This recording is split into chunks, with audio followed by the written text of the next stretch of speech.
자, 여러분, 사회적으로, 가정적으로, 학교에서 모든 문제는요, 이 사회의 모든 문제는 소통의 부재에서 비롯돼요. 그래서 요즘은요, TV 매체나 여러 인터넷이나 보면 공감과 소통에 대해서 많이 얘기합니다. 소통해야 된다.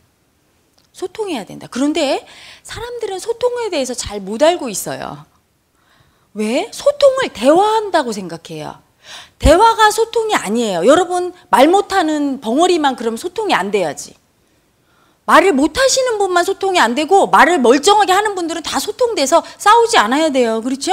근데 말을 그냥 그렇게 잘하는 분들도 부부싸움에서 이혼을 하고, 그렇죠? 그렇게 공부를 많이 하신, 유식하신 분들도 여당, 야당 갈라서 싸움을 하고, 소통이 안 되니까 싸우죠. 소통이 되면 왜 싸우겠어요?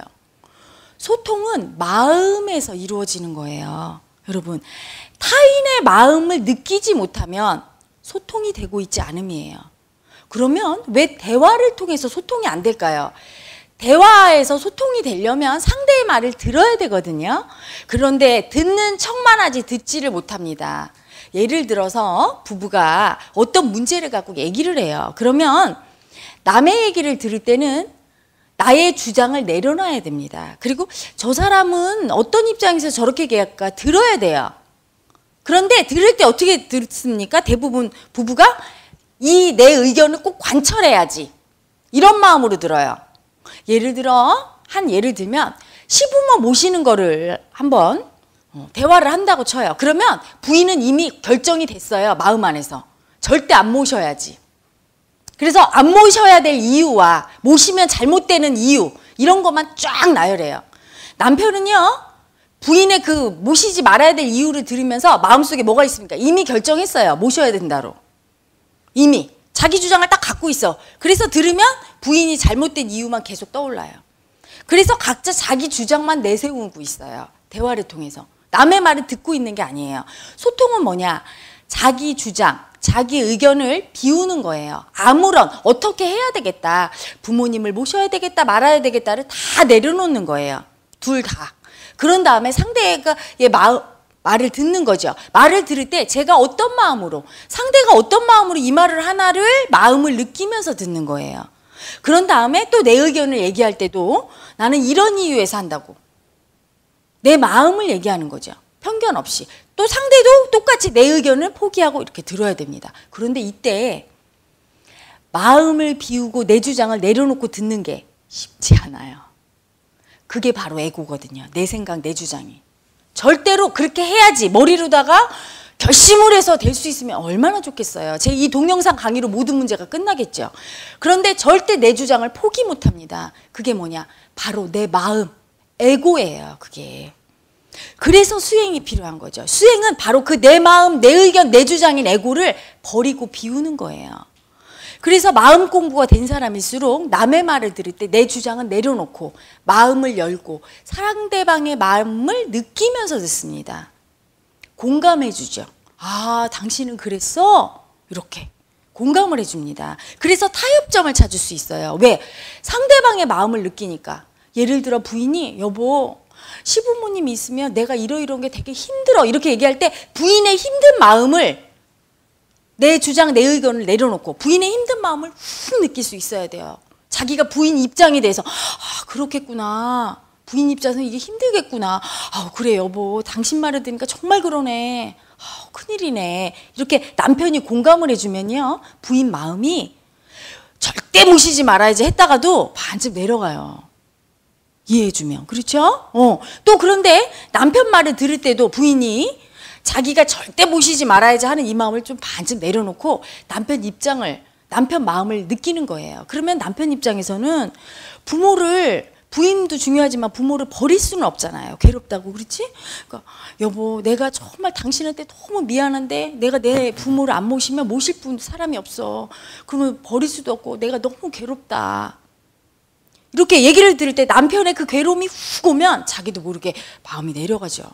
그러면 타협점이 찾아져요. 반반씩 양보하게 돼. 서로 상대방의 마음을 느끼니까. 근데 마음을 느끼지 못하면 어떻죠? 머리로 계속 우겨요. 내 이익만을 추구하죠. 그런데 이게 가정에서만 이런 게 아니에요. 사회 곳곳에서 이런 일이 일어납니다.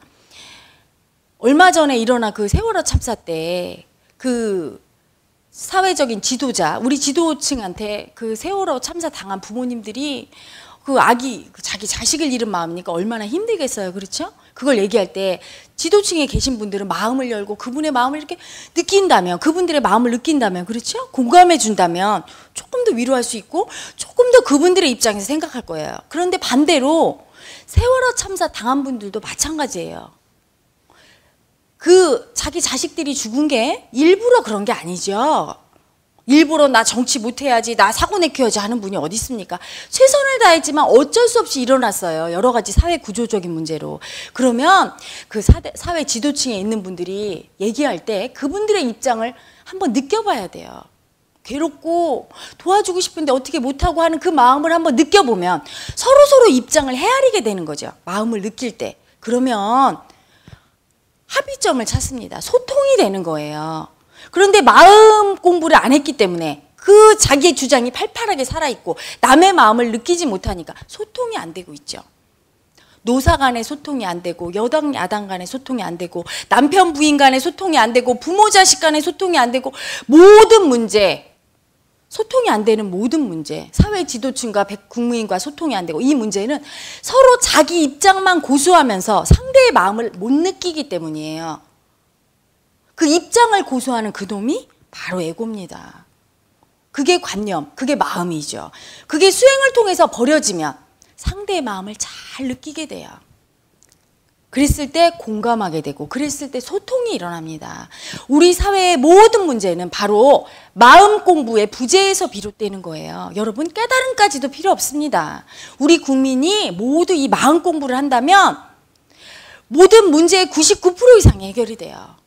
부부 사이에 돈 없어서 헤어진다고요? 그런 부부는 아주 드물어요. 아주 드물어요. 소통이 안 돼서 성격 차이로 자기 고집만 내세우다가 이혼합니다. 노사 간에 싸우는 것도 마찬가지고, 여야 간의 갈등도 마찬가지고, 우리 지도부와 국민들이 싸우는 것도 마찬가지예요. 서로 갈등하는 이유가 자기 의견만 내세우기 때문이죠. 여러분, 그런 말 들어봤을 거예요. 장님 코끼리 만지기. 장님이 코끼리를 이렇게 만집니다. 어떤 장님은 코끼리 꼬리를 만지고요. 어떤 장님은 코를 만지고, 어떤 장님은 다리를 만지죠. 그러면 뭐라고 합니까? 꼬리 만진 장님은 아이고 길쭉해 가늘고, 등을 만진 장님은 넓적하네. 다리 만진 장님은 아이고 기둥이야 기둥, 이렇게 얘기하겠죠. 그렇죠? 다 자기 관점에서 본 건데 틀린 사람이 있습니까? 다 맞아요. 다 코끼리 한 모습이잖아요. 그렇죠? 그렇기 때문에 사실은 우리 모두 다 맞는 거예요. 자기 주장을 내세울 때. 하지만 또 모두 다 틀린 거죠. 왜?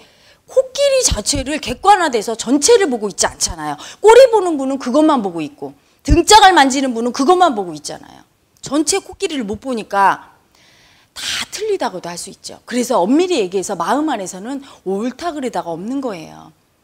각자의 자기 입장이 있고, 네가 맞으면 나도 맞는 것이고, 네가 틀리다고 하면 전체 입장에서는, 부분적인 입장에서는 너도 맞고 나도 맞아요. 하지만 전체를 볼 때는 너도 틀리고 나도 틀리는 거예요. 무의미하죠. 그렇게 따지는 것이 무의미해요. 그리고 부분이 모여서 전체가 되는데 우리 모두 그 의견 하나하나가 모여져서 서로 소통을 해서 그 갈등이 사라지는 거예요. 야, 꼬리 이게 길쭉해야 돼, 기둥이야, 넓적해, 이렇게 싸우다가 내가 느끼는 건 이래. 그러면 저쪽에서 나는 넓적하게 느껴, 나는 기둥으로 느껴, 나는 이렇게 길쭉하게 느껴. 그러니 너는 네 방향에서 그렇게 보이니? 이것들이 모두 모여져서 이 코끼리라는 어떤 형상을 만든지 않습니까? 우리 모두가 긍정적으로 그걸 받아들여야 되는데 그걸 방해하는 거, 소통을 방해하는 거, 우리 국민 모두의 소통, 작게는 가정에서 부모와 자식, 부부간의 소통을 방해하는 놈, 크게는 우리 국가, 더 크게는 인류의 소통을 방해하는, 국가와 국가 간의 전쟁과 분쟁과 갈등이 늘 그렇게 서로 죽이고 싸우고 하는, 그것을 야기하는 그 모든 것이 인간의 에고죠. 마음이고 관념이죠. 자원성가에서 얘기하는. 마음 공부가 되지 않는 한 그 분쟁과 갈등은 끝나지 않아요. 사소한 것에서부터 큰 문제까지, 작은 부분에서부터 큰 부분까지. 여러분, 우리 민족이 화해하고 상생해야 됩니다. 그러기 위해서는 전부 마음 공부해야 돼요. 분단된 조국이 통일되기 위해서도 서로 이해하고 화해하기 위해서도 마음 공부해야 되고요. 경상도, 전라도가 화해하기 위해서도, 여성과 남성이, 노조와 사측이 화해하기 위해서도, 집권층과 야당이 화해하기 위해서도 전부 마음 공부가 그 기본이에요. 그게 되지 않고는 해결이 되지 않습니다. 어떤 한 사람이 권력이나 돈으로 해결할 수 있는 문제가 아니에요. 우리 모두가 다 같이 자기 마음을 바라보고 이 마음 공부를 통해서 가슴을 열고 자기 에고가 죽고 타인과 소통이 되고 타인의 마음을 기꺼이 느낄 때, 타인의 고통을, 타인의 아픔을 느낄 수 있을 때, 그때 비로소 문제가 해결됩니다. 동영상을 보시는 모든 분들, 여러분, 우리는 하나입니다. 본래에서 하나죠. 우리 민족도 하나고요. 온 인류가 하나고 우주가 하나예요. 작게는 가정에서부터 크게는 이 먼지 하나조차도 다 하나죠. 여러분, 그 하나가 되는 자리가 비로소 반드시 와야 됩니다. 그게 사랑의 자리고 그 사랑 없이는 어떤 문제도 해결되지 않죠. 이 마음 공부에 대해서 해도 그만, 안 해도 그만이라고 생각하는 많은 분들, 그렇지 않습니다. 모든 문제의 해결, 열쇠, 키가 바로 이 마음 공부예요. 여러분의 마음을 보고 여러분의 마음을 열어야 돼요. 그래야 진정 소통이 되고 모든 여러분의 삶의 문제가 해결될 수 있음을 명심하시길 바랍니다.